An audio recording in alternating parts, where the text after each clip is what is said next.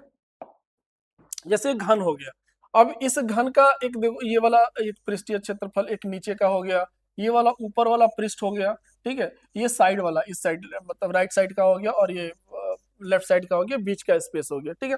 अब इस घन में सपोज करो कि यहाँ पर हम एक सेंटर पे कोई चार्ज ले लेते हैं, बिल्कुल यहाँ पे ऐसे सेंटर पे कोई चार्ज ले लिए, ठीक है, एक सेंटर पे चार्ज ले लिए क्यू। तो ये क्यू चार्ज है वो भी इस घन के द्वारा तो घेरा जा रहा है, पूरे घन के पृष्ठ द्वारा घेरा जा रहा है उसको, ठीक है। अब कहा जाए कि अगर कि इस पूरे घन से इसका पृष्ठीय फ्लक्स कितना होगा, पूरे घन से, ठीक है। तो अगर पूरे घन से का पृष्ठीय फ्लक्स कहा जाए तो पूरे घन से पृष्ठीय फ्लक्स के लिए फॉर्मूला हो जाएगा वही क्यू बटे एप्सिलॉन नॉट, क्योंकि इस क्यू से जो आवेश जो फील्ड लाइंस निकले वो तो चारों चारों तरफ से निकलेंगे घन से पूरा, तो क्यू बटे एप्सिलॉन नॉट पूरे घन से कहा जाए। लेकिन वही अगर कहा जाए कि घन के किसी एक पृष्ठ से, किसी एक पृष्ठ से, ठीक है, तो किसी एक पृष्ठ से फ्लक्स अगर पूछा जाए तो कोई एक पृष्ठ, तो अब इस घन में टोटल कितने पृष्ठ हो गए, 6 पृष्ठ हो गए, ठीक है। ये 1 2 3 4 और एक उस साइड वाला और एक इस साइड वाला, ठीक है, तो टोटल इसमें 6 पृष्ठ। तो किसी एक पृष्ठ से अगर फ्लक्स निकालना हो तो टोटल फ्लक्स का कितना हो जाएगा 1/6, क्योंकि पूरे से है क्यू बटे एप्सिलॉन नॉट, तो एक पृष्ठ यानी 6, तो वो टोटल 6 पृष्ठ से है, तो किसी एक पृष्ठ से फ्लक्स का मान कितना हो जाएगा, तो फाइव इक्वल टू लिख सकते हैं Q/6 एप्सिलॉन नॉट। तो ये किसी घन के किसी एक पृष्ठ से फ्लक्स का मान का फॉर्मूला हो जाएगा Q/6 एप्सिलॉन नॉट। और ये बहुत बार ऑब्जेक्टिव क्वेश्चन में पूछ चुका है, ठीक है, बिहार बोर्ड में भी, सीबीएसई में भी, ठीक है, तो बहुत बार, और इस पे बहुत सारे न्यूमेरिकल्स भी आ चुके हैं, ठीक है। तो इसलिए इसको आप बिल्कुल ध्यान रखिएगा कि घन के अगर पूरे घन से पूछा जाए तो फिर वही होगा Q/एप्सिलॉन नॉट, लेकिन घन के किसी एक पृष्ठ से पूछा जाए तो Q/6 एप्सिलॉन नॉट घन के किसी एक पृष्ठ से विद्युतीय फ्लक्स का मान हो जाएगा, ठीक है। तो यहाँ पर हम बहुत सारे स्पेशल केसेस के बारे में आपको जिक्र किए कि बहुत सारे आवेश घेरेगा तो क्या होगा, कोई आवेश नहीं घेरेगा तो विद्युतीय फ्लक्स जीरो, अगर कैसे क्यूब के अंदर है तो वहां पर इलेक्ट्रिक फ्लक्स ऐसे निकालेंगे हम लोग, किसी एक पृष्ठ से निकालना होगा तो ऐसे 6 से डिवाइड करके निकालेंगे, ठीक है। तो ये सब कुछ इंपॉर्टेंट इसमें करलरी है उसके, उसको आप बिल्कुल ध्यान में रखेंगे, ठीक है। इसके आगे हम लोग नेक्स्ट क्लास में इस इलेक्ट्रिक जो गॉस का जो लॉ है इसको हम लोग प्रूफ करेंगे, और गॉस के लॉ के आधार पर हम लोग इलेक्ट्रिक फ्लक्स, ये इलेक्ट्रिक फील्ड, ठीक है, और कूलम्ब्स लॉ को भी हम लोग डिराइव करेंगे, ठीक है, न्यूमेरिकल्स को भी देखेंगे। लेकिन उससे पहले कुछ और भी चीजें जो हम आपको सोच रहे हैं कि थोड़ा सा कुछ और इसमें आपको बता दें जो आगे के लिए आपको बहुत जरूरी रहेगा। इसमें क्या है कि जैसे सपोज करो एक और हम शेप लेते हैं यहाँ पे, एक हम गोला ले लेते हैं, ठीक है। अब ये गोला ले लेते हैं, तो अब क्या है कि अगर सपोज करो कोई भी स्फेरिकल बॉडी हो गया, जैसे गोला एक स्फेरिकल बॉडी हो गया और इस पे हम उस पे चार्ज दे दिए हैं, ठीक है, तो अब ये कंडक्टिंग बॉडी है, ठीक है ना, कंडक्टिंग बॉडी की बात करें तो ये एक कंडक्टिंग बॉडी है, और इस कंडक्टिंग बॉडी पर हम यहाँ पे चार्ज दिए हैं, तो ये चार्ज जो होता है इस पूरे बॉडी के सरफेस पर एक समान रूप से डिस्ट्रीब्यूट हो जाएगा। कहीं पर भी इस बॉडी के किसी भी हिस्से में चार्ज देंगे, और यहाँ दे कहीं पर भी देंगे तो वो पूरा चार्ज होगा इस पूरे सरफेस पर फैल जाएगा, क्योंकि ये कंडक्टिंग है। और कंडक्टिंग बॉडी में क्या होता है कि उसके सरफेस पे बहुत सारे फ्री इलेक्ट्रॉन्स होते हैं, तो फ्री इलेक्ट्रॉन्स इस चार्ज को कैरी करके और इसके पूरे सरफेस में एक समान रूप से डिस्ट्रीब्यूट कर देते हैं। तो इस चार्ज के डिस्ट्रीब्यूशन से, चूंकि हमने क्या यहाँ पर एक स्फीयर ले लिया है, ठीक है, और भी शेप के बॉडी हो सकता है, जैसे कि एक मान लो कि एक छड़ हो गया, जैसे कंडक्टिंग रड हो गया मान लो, अब इस पे आवेश दिया गया, यहाँ पे आवेश दिया जाता है, तो ये भी इसके पूरे सरफेस पे ऐसे फैल जाएगा, इस पूरे बॉडी में फैल जाएगा, ठीक है। तो इस प्रकार से चार्ज जो दिया गया वो चार्ज इसके पूरे बॉडी में उसके सरफेस पर पूरी तरह से रीडिस्ट्रीब्यूट हो जाता है और एक समान रूप से वितरित हो जाता है। तो चार्ज के इस रीडिस्ट्रीब्यूशन से, उसके पुनर्वितरण से जो होगा वो दो तीन तीन तरह के हम यहाँ पर चार्ज डेंसिटी के बारे में हमको जानकारी मिलती है, ठीक है। जैसे पहला हो गया linear charge density, linear charge density, इसको कहेंगे हम लोग हिंदी में रैखिक आवेश घनत्व। दूसरा हमको क्या मिलेगा, सरफेस सरफेस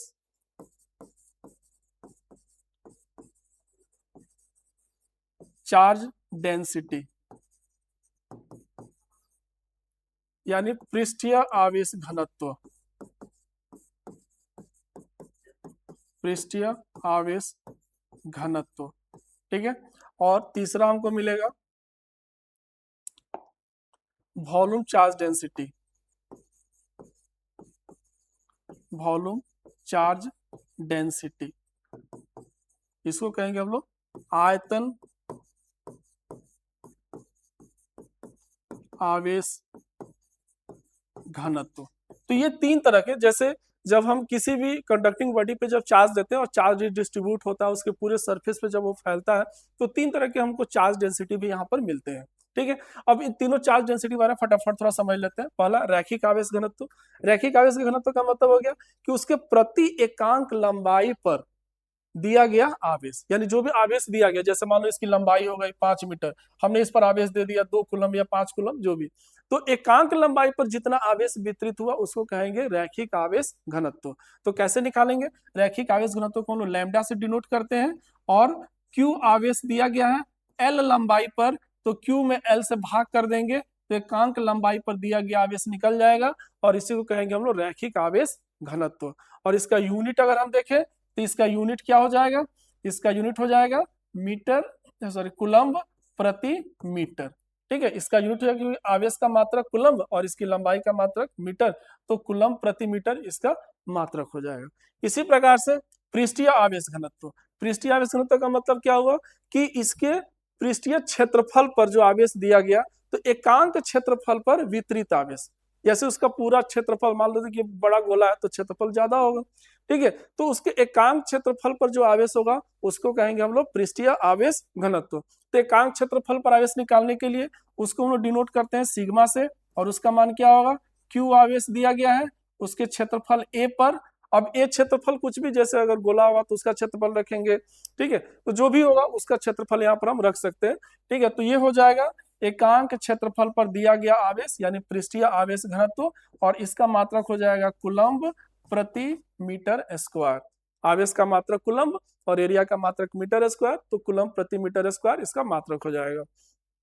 तीसरा हो गया वॉल्यूम चार्ज डेंसिटी, यानी आयतन आवेश घनत्व, यानी किसी वस्तु के उस पूरे संपूर्ण आयतन में वो आवेश वितरित हो गया है, तो किसी एकांक आयतन में आवेश का मान निकालना है, तो एकांक आयतन में वितरित आवेश की मात्रा को हम लोग आयतन आवेश घनत्व कहेंगे, और उसको हम लोग डिनोट करेंगे रो से, और रो का मान हो जाएगा Q बटे उसका आयतन हो गया V, यानी रो बराबर Q बटे V, ठीक है। यानी एकांक आयतन पर दिया गया आवेश, तो आयतन आवेश घनत्व, और इसका मात्रक हो जाएगा कूलम्ब पर मीटर क्यू, क्योंकि आयतन का मात्रक होता है मीटर क्यू, तो कूलम्ब पर मीटर क्यू इसका मात्रक हो जाएगा, ठीक है।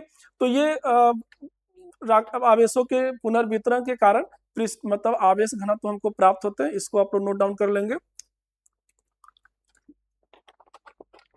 और ये बहुत सारी छोटी छोटी चीजें हैं जिसकी जरूरत हमको अगले, जब हम आगे कल हम लोग गॉसेस थ्योरम को प्रूफ करेंगे, गॉसेस थ्योरम का एप्लीकेशन पढ़ेंगे, क्वेश्चंस को सॉल्व करेंगे, तो उसमें सारी चीजों की जरूरत पड़ने वाली है, ठीक है। तो इसलिए आपको ये बता दिया कि पहले से आपको ये चीज ध्यान रहेगा, और बहुत ही छोटी छोटी चीजें, यानी एकांक लंबाई पर वितरित आवेश को रेखीय आवेश घनत्व, एकांक क्षेत्रफल पर वितरित आवेश को पृष्ठीय आवेश घनत्व, एकांक आयतन पर वितरित आवेश को आयतन ये आयतन आवेश घनत्व उसको हम लोग कहते हैं, ठीक है। और सबका हमने मात्रक भी लिख दिया, सबको कैसे डिनोट करते हैं, रैखिक आवेश घनत्व को लैम्डा से, पृष्ठीय आवेश घनत्व को सिग्मा से छोटा वाला, और आयतन आवेश घनत्व को हम रो से डिनोट करते हैं, ठीक है। तो ये चीज है, इसकी जरूरत हमको आगे पड़ेगी, इसलिए हमने आपको ये चीज अभी डिस्कस कर लिया हम लोग। तो आज का क्लास में हमारा यही तक टॉपिक रहेगा। कल के क्लास में हम लोग गॉसेस थ्योरम को प्रूफ करेंगे, कूलम्ब्स लॉ को डिराइव करेंगे, ठीक है। और फिर हम लोग आगे कुछ न्यूमेरिकल्स वगैरह भी सॉल्व करेंगे। तो उम्मीद करते हैं कि ये आपको बहुत सेगमेंट जो है बहुत अच्छा लग रहा होगा। अगर आपको इसमें कोई चीजें दिक्कत हो रही है इसमें, तो जरूर जरूर आप कमेंट से बताइए, हम उसको सुधार करने का प्रयास करेंगे। और आप इसको वीडियो को दोबारा भी देख करके आप इसको समझ सकते हैं जहां तक, लेकिन फिर भी हम कोशिश कर रहे हैं कि हर बिल्कुल सरल भाषा में आपको समझाने का प्रयास कर रहे हैं, ठीक है। तो उम्मीद करते हैं अच्छा लग रहा होगा आपको। तो देखते रहिए वीडियो, मुस्कुराते रहिए। इसी के साथ विदा लेते हैं, आज का क्लास समाप्त।